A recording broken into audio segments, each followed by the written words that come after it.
আজ থেকে 100 বছর পর ক্যালেন্ডারের পাতায় যখন 2124 সাল, আমাদের প্রায় প্রত্যেকের দেহ তখন মাটির নিচে, অস্তিত্ব তখন রূহের জগতে। ইতিমধ্যে ফেলে যাওয়া আমাদের সেই সুন্দর বাড়িটা হয়তো পরবর্তী প্রজন্ম ভোগ করছে। পছন্দের কাপড়গুলো ব্যাকডেটেড হয়ে গেছে।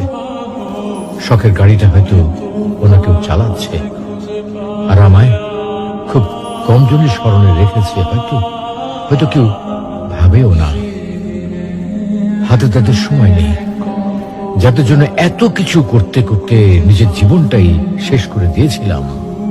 আচ্ছা আচ্ছা, বাস্তবতার এই জীবনে আপনি আপনার দাদার দাদাকে কতবার স্মরণ করেন? আপনার দাদির কথা আপনি কখনো কি আপনার মনে পড়ে? পৃথিবীর বুকে আজকে এই বেঁচে থাকা, এত হইচই, এত মায়া কান্না এভাবেই চলছে। গত হওয়া অসংখ্য প্রজন্মকে টপকে আমরা এই জীবন লাভ করেছি। তেমনিভাবে আগামীতে অসংখ্য প্রজন্মের ভিড়ে হারিয়ে যাবে আমাদের এই জীবন।